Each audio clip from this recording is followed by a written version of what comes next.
It was almost past Francis Young, I believe, was the DEA administrative judge who, my understanding was, basically suggested that it be made a Schedule II. According to government documents, the DEA's administrative law judge, Francis Young, found there was incontrovertible evidence that cannabis was an effective medical treatment for nausea and appetite loss, multiple sclerosis, and spinal cord injury spasms. Judge Young ruled marijuana should be moved to Schedule II, writing, "The evidence in this record clearly shows that marijuana has been accepted as capable of relieving the distress of great numbers of very ill people. It would be unreasonable, arbitrary, and capricious for DEA to continue to stand between those sufferers and the benefits of this substance." For those who were concerned about marijuana's side effects, Young ruled that as a medicine under a doctor's supervision, marijuana in its natural form is one of the safest therapeutically active substances known to man. The DEA and other federal agencies disagreed. They overruled Judge Young's decision and kept marijuana on Schedule I. But the ruling did add to growing pressure on the U.S. government to go beyond its own compassionate use program and make marijuana legally available as a medicine. The answer? Provide a pill that can do what the plant does. For years, the government had been sponsoring and funding research to put the active ingredient in marijuana, THC, into a capsule form. Known as dronabinol or Marinol, the drug is a synthetic version of THC created in the laboratory. Since it did not come directly from the plant, the DEA placed it on Schedule II. They wanted to have an answer to people like me. There is a medicine out there that people can buy. They don't have to use herbal marijuana. Dr. Grinspoon says the problem is Marinol does not work as well as marijuana. You take people who have used both herbal marijuana, smoked it or ingested it, and Marinol or dronabinol. Every time, never an exception. Oh, I much prefer herbal marijuana. It was my experience when AIDS patients first started taking dronabinol back in 1992 that they didn't like it. The absorption when taken orally of THC is very variable and low. The gut only absorbs 12%, plus or minus a few percent depending on the individual. The problem with taking it through the gut, you have to wait for an hour and a half to 2 hours to know whether you're getting relief from the pain or the nausea or whatever it is you're trying to relieve. How does Marinol compare in all this? I was talking earlier. I mean, do you feel like it's as effective as the plant or no? No. I do not believe Marinol is as effective as marijuana or THC. And why do you say that? I've never really seen it work. We've added on, it's expensive, and I've never had a patient who seemed to get much benefit from it. We really haven't had very much success with patients with Marinol for any side effect management. So there's something that is lost in with the THC in that processing. Dr. Abrams says what's lost in the processing are all the other cannabinoids in the plant, some of which are known to mitigate the high associated with THC, making the patient feel more relaxed instead of anxious. There are 400 other compounds in the plant, including 70 other sort of lookalikes to delta-9 THC, and those are all there for a reason.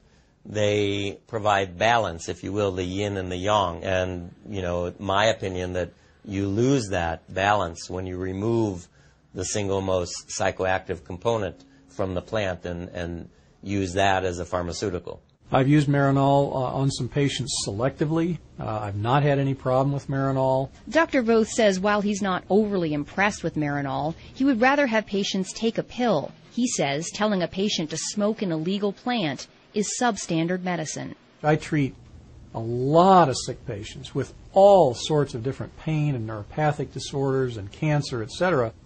And I cannot think of one circumstance in 27 years of active practice that I've had to say, well, it's time for you to smoke dope. I just haven't. And that includes terminal patients and hospice patients. Anyone who says that, we have adequate treatments for all of the conditions for which marijuana is purported to have some effect, I don't think that is a correct statement. I think the fact is that we have a lot of difficult to treat conditions, and there may be a niche or a place for the cannabinoids with some of those conditions. Oncology social worker Wendy Gwenner agrees. She's personally seen patients who don't get adequate relief from the anti-nausea drugs. And when it comes to getting patients to eat, it is far and away the best medication that we have for chronic wasting and for increasing appetite in cancer patients.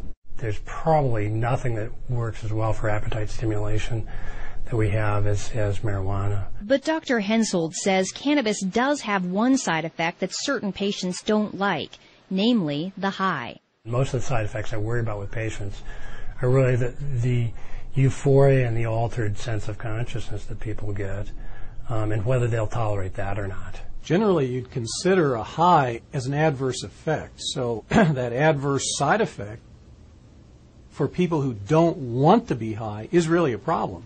For other patients, though, the high could be part of the therapeutic effect.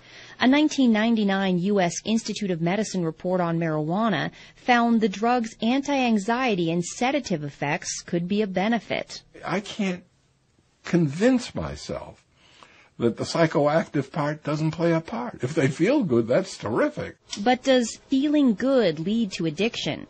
Absolutely. Marijuana is habituating, addictive, whatever you want to call it. Dr. Voth says marijuana has about the same addictive potential as alcohol. The 1999 government report found marijuana was slightly less addictive than alcohol, with 9% of all users experiencing addiction. And marijuana does not have the extreme physical withdrawal symptoms that alcohol and other drugs do. Potential for withdrawal is really minimal because the cannabinoids are stored in fat, so that if you stop using marijuana abruptly, it still leaches out from fat over a number of days, so you don't get a precipitous withdrawal.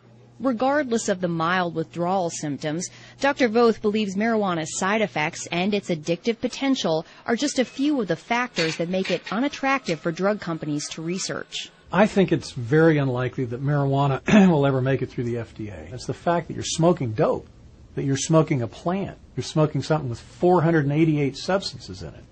So there's the rub. Schedule I is a side issue. It may chill things a little, but it's really that you're looking at smoking dope as a medication.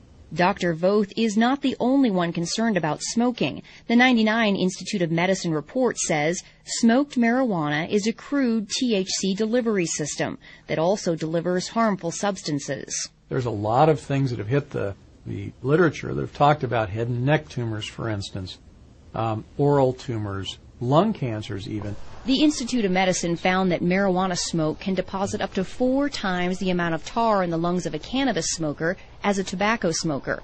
Studies have also shown that marijuana smoke contains higher concentrations of the same carcinogens found in cigarette smoke. While scientists are concerned these factors may lead to lung cancer, they still have not found definitive proof, and patient Point Hatfield says smoking is worth the risk. The thing about smoking the marijuana is it's immediate. You don't wait 20 minutes or half an hour or whatever. It's immediate. And for me, immediate release was a blessing. When you smoke cannabis, by the way, the peak concentration in the bloodstream occurs in 2.5 minutes. When it goes through your lungs, it goes into the right side of the heart, into the left side of the heart, and then right up to the brain. Most people prefer the inhalation method because they can better titrate when the effect comes on, how long it lasts. Dr. Grant says until someone comes up with a fast-acting inhaler, smoking may be their best option. I'm not sort of in the camp of people who say, well, I grant you marijuana may work, but it's absolutely unacceptable because it's smoked. I don't think that's right. Do you worry about patients smoking? I don't. I look at the cost benefit. The cost of having untreated cancer would be far outweigh whatever carcinogens might be introduced to the lungs.